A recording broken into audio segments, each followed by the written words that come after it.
Welcome back to today's vlog where we will tackle the Aranda course here at Orchid Country Club.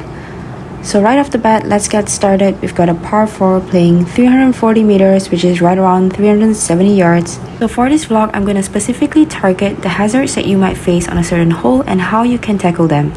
So right off the bat, let's see with this first hole, the biggest issue would most likely be the right side, which is going to be an OB. As you can see, the white sticks. They're just right off the cart path, so anything right, you have no chance of keeping it in the course. On the left side, there's a bunker down the left side. Another thing that you should pay attention to is this tee box. So this tee box, as you can see, is sloping from the left to the right, which means there's a little bit downhill. The tendency for what happens when this is the case is that you would tend to push it, fade it, or just leak it a little bit towards the right. As I just mentioned, the OB is on the right side, which is the biggest hazard on this hole for the tee shot. So what we don't want to do is go towards the right side, which is what the tee box is kind of leading us to do. Another thing that you can see is on the fairway is actually sloping from the right to the left. So the tendency with our body is when we see something sloping to the right to the left, we want to aim right because we know that it's going to kick back towards the fairway. So it kind of seems like everything is leading towards you hitting a shot towards the right side. All that being said, there's 3 options off the tee. Number 1 would be to hit a draw shot. If you know that your ball is going to draw, you have a much bigger fairway. However, that brings the left bunker into play. Number 2 would be to hit a fade shot, which means aiming towards the bunker and letting the ball fade towards the right side of the fairway, which would bring the bunker out of play but brings the OB into play. And number 3, which is the safest option, which is to hit something that's going to be short of the left bunker, so that now you can use 100% of the fairway, not having to worry about the left side bunker. You can now aim towards the right of the left bunker, which gives you much more room to swing freely.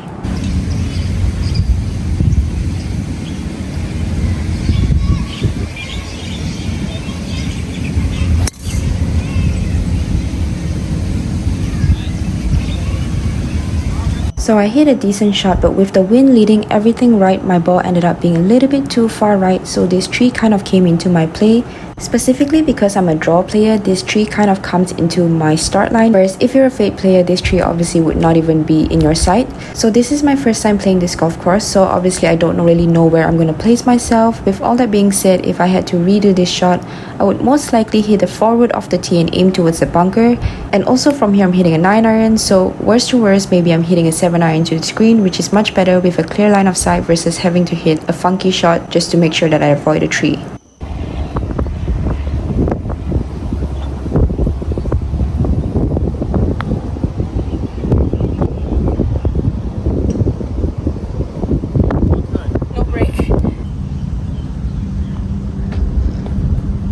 For this next hole, we have a 197 yard par 3 playing 180 yards.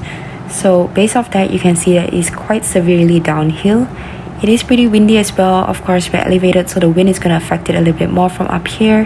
When we come to par 3 like this, really all we can try to do is control the distance, because as you can see, it's surrounded by bunkers. So the best thing that we can do is probably try to get ourselves the right club, because that's going to give us the best chance to be putting. The only real tip I can give you for a hole like this is with this much elevation, people tend to take too little club because they see how much downhill it is. But don't forget that you're coming in from a much higher angle, so the ball is going to tend to want to stop faster as it's approaching the green from a higher angle. So other than that, I would just say try to hit the best shot possible. A par is a really good score on a hole that's difficult, so don't beat yourself up if you don't make a par, but let's just try our best to make one.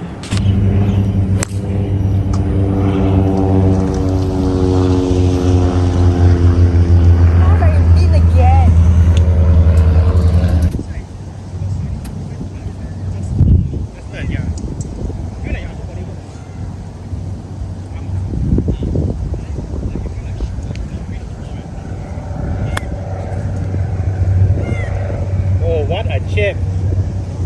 Oh, what a chip, Seattle!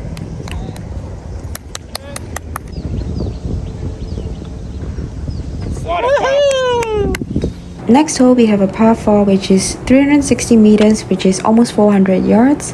From what I remember, like I said, I have not played this course before, so I've only played it once. I'm very sorry that I don't have the specific numbers.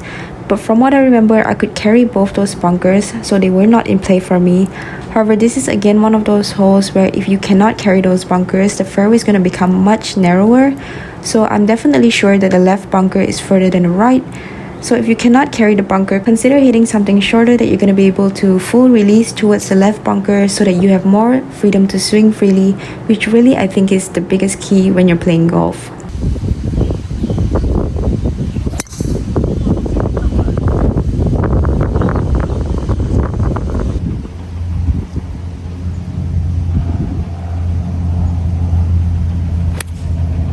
Wow, shot. Get on top on slope. Go! Bounce! Go! That's okay, lah.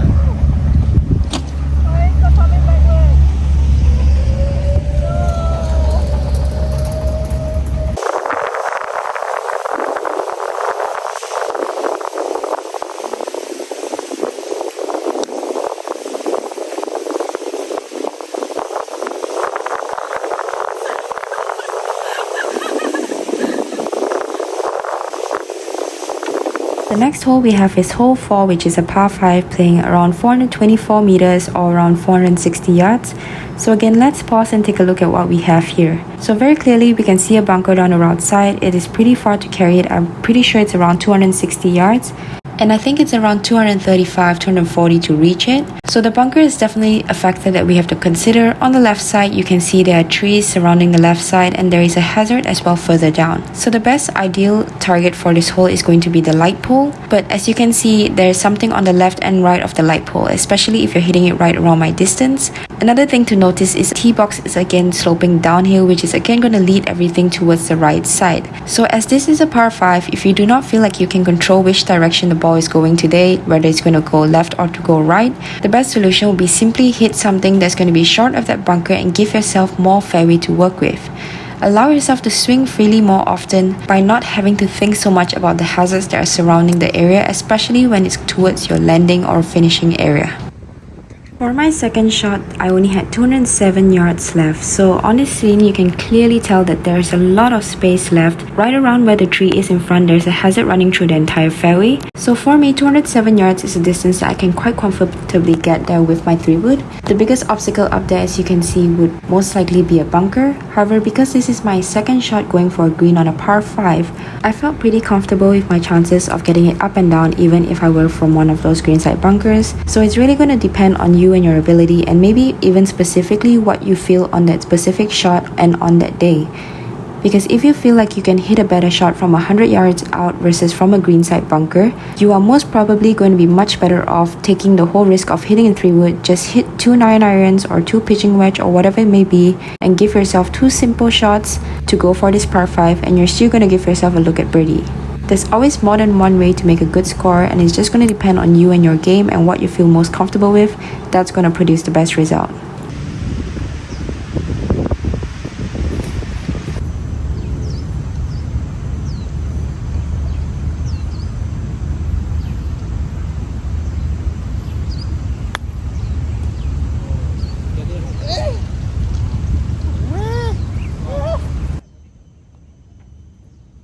Next up, we have a par 4 playing 354 meters or around 390 yards.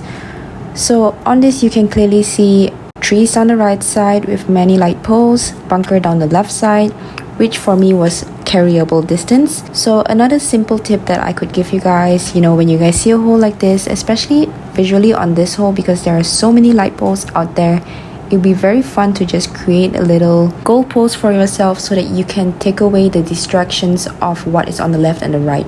So make 2 goalposts for yourself, choose 1 lamppost that you want to aim for, and forget about everything else and just focus on your target. If it helps, you can also repeat to yourself goalpost, goalpost, goalpost until you hit.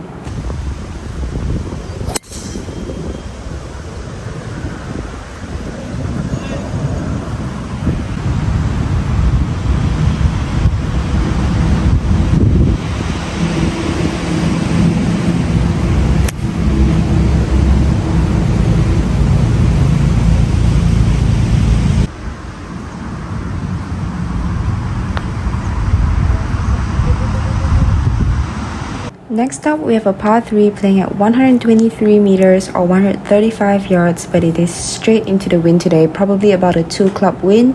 So we can clearly tell the place we want to avoid is the right side and the left side is trapped with bunkers.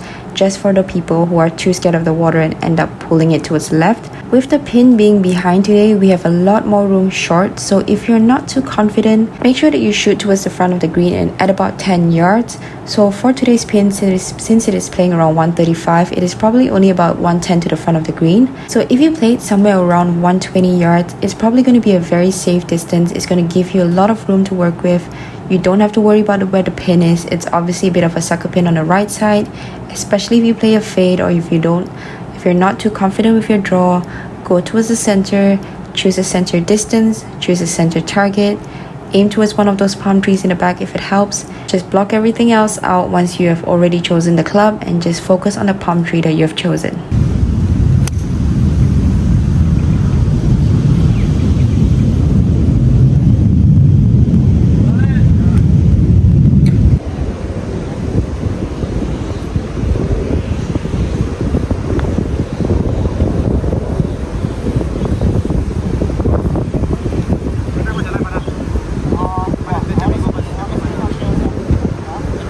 Hole 7 is a par 5 playing 443 meters, 484 yards. So I think you can tell it's pretty self-explanatory. So let's just get on with it and bomb this drive down the center.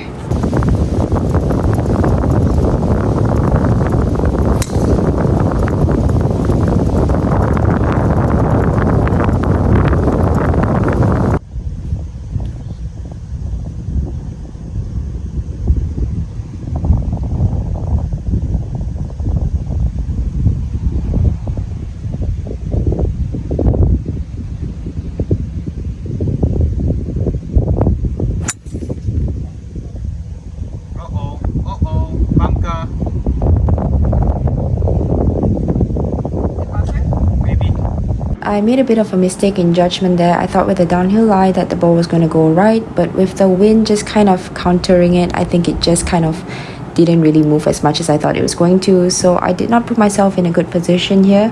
Got a very tricky 82-yard bunker shot and kind of up against this slope, so I didn't really know what it was going to do. Just trying to get it on the green at this point.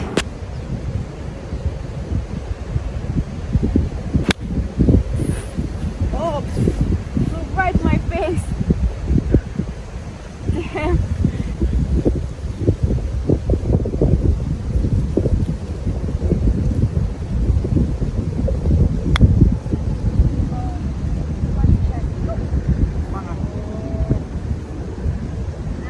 Check so fast.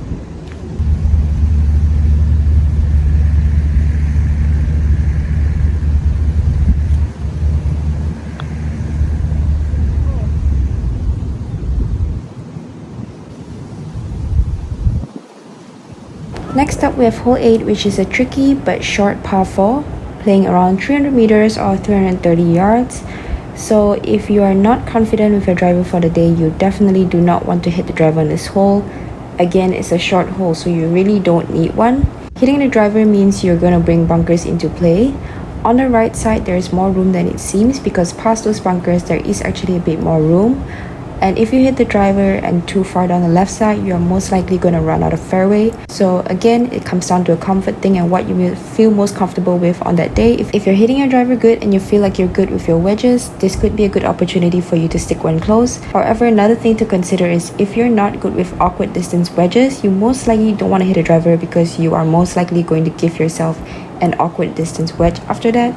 So yeah, just a few things to consider, not necessarily a driver hole here.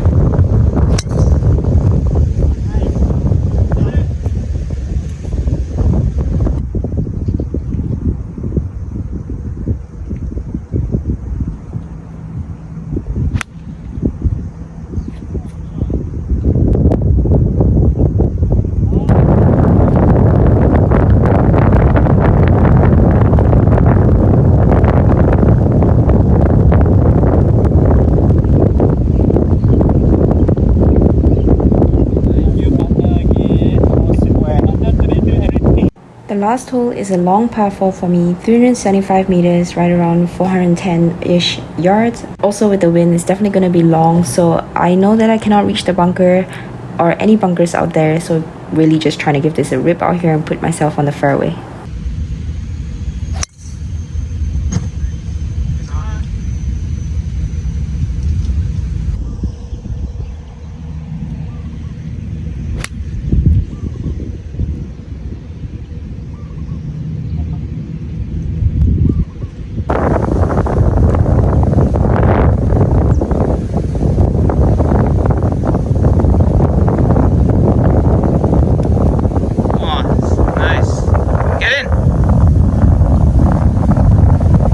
this marks the end of today's vlog. I hope you guys enjoyed it as much as I enjoyed making it for you. And this is also the last vlog that I made in Singapore. So the next vlog is going to be back in Malaysia. Let me know if you're Singaporean or if you're Malaysian or where you're from. So maybe I can create more vlogs from there the next time I travel there. Thank you guys so much for watching. Don't forget to give it a thumbs up. Leave a comment. Maybe share it with a friend if you'd like to. It really helps support my channel. Thank you guys and catch you guys next time.